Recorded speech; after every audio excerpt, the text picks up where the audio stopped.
Olá, continuando a falar sobre a desobediência de Israel, no vídeo anterior eu falei sobre Acais.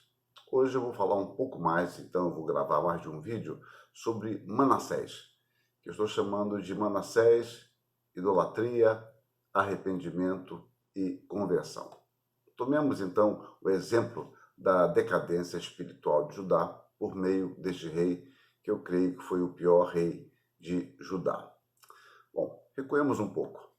Uzias e Jotão, respectivamente, tataravô e bisavô de Manassés, foram reis excelentes, que procuraram andar no caminho de Deus. Acás, avô de Manassés, como vimos, faz uma revolução em Judá, deixando tudo de cabeça para baixo, corrompendo de forma intensa e extensa a vida religiosa e moral do seu povo. Ezequias, pai de Manassés, quando começou a reinar, abandonou todas as práticas idólatras do seu pai, realizando uma das maiores reformas em Judá, sendo extremamente bem-sucedido em tudo que fez, conduzindo o povo de volta a Deus e a sua palavra. Com cerca de 40 anos de idade, Ezequias adoeceu mortalmente, sendo por ordem divina avisado pelo profeta Isaías. O rei, como bem sabemos, ora a Deus que lhe concede mais 15 anos de vida. Esses 15 anos de sobrevida, sem dúvida, não foram os melhores para Ezequias. Ele, querendo se vangloriar de seus bens, os mostra todos aos embaixadores da Babilônia.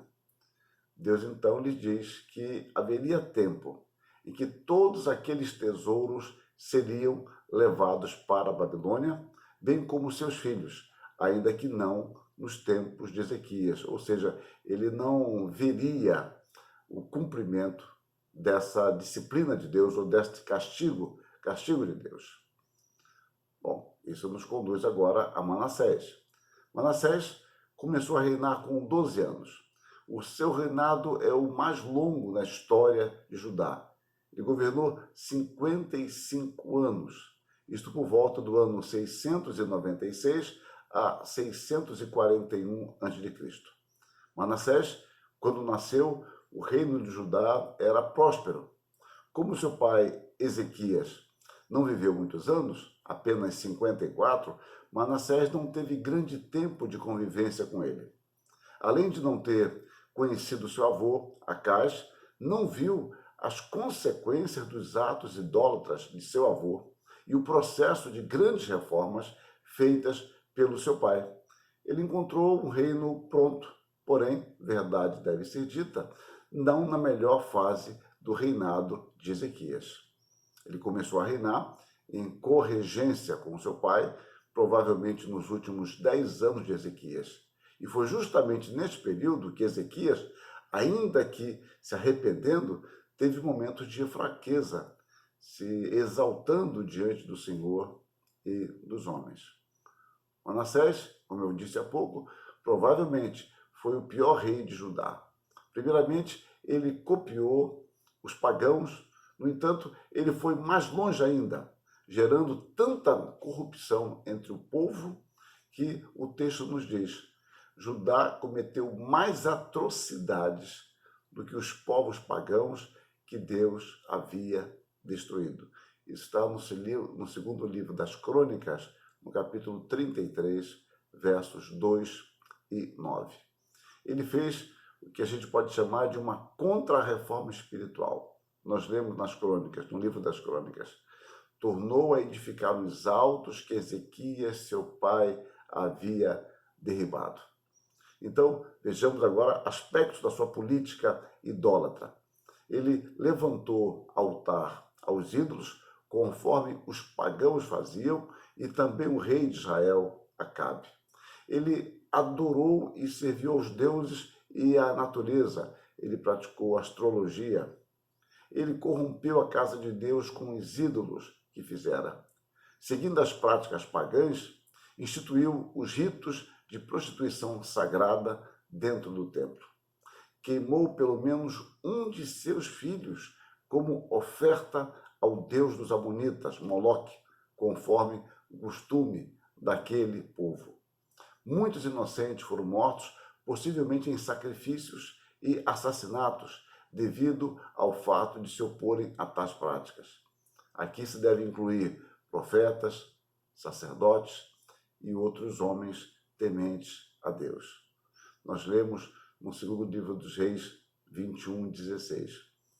Além disso, Manassés derramou muitíssimo sangue inocente até encher Jerusalém de um a outro extremo, afora o seu pecado, com que fez pecar a Judá, praticando o que era mal perante o Senhor. Manassés também era agoureiro, consultava feiticeiros, médios e necromantes. Diz no livro de Reis, adivinhava pelas nuvens, era agoureiro e tratava com médiuns e feiticeiros. Prosseguiu em fazer o que era mal perante o Senhor para o provocar a ira. Segundo livro de Reis 21:6. Calvino parece correto quando afirma, abre aspas, que tão logo a pureza do culto é pervertida, não permanece nada íntegro e saudável, e a fé é completamente subvertida. Fecha aspas. De fato, a perversão do culto vem sempre acompanhada de uma perversão moral e intelectual. Ou seja, a perversão do culto aponta para um aspecto espiritual, mas juntamente com esse aspecto espiritual que está em decadência, indica também uma decadência moral e intelectual. Quando os homens corrompem o genuíno culto a Deus, refletem a gravidade de sua doença espiritual, que mais cedo do que se espera se concretizará em outras áreas da nossa vida. O culto, ele é sempre um termômetro da vida espiritual da igreja. Por meio do culto que a igreja presta, podemos avaliar a sua situação espiritual. Na história de Israel, podemos ver que as distorções do culto a Deus estavam sempre relacionadas a uma baixa vida espiritual, a um distanciamento de Deus que trazia implicações familiares, sociais, políticas e religiosas. Num sentido mais amplo, podemos observar que, em geral, a idolatria traz consigo uma total dissolução moral.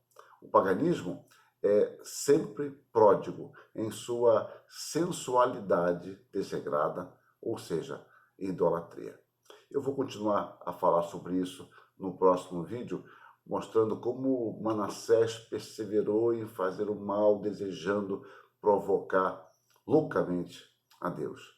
Que Deus nos abençoe, que Deus nos conduza a uma atitude de santidade diante dele, preservando a nossa vida espiritual em obediência. E certamente isso se evidenciará num culto sincero e íntegro a Deus. Que ele nos abençoe e nos guarde. Amém.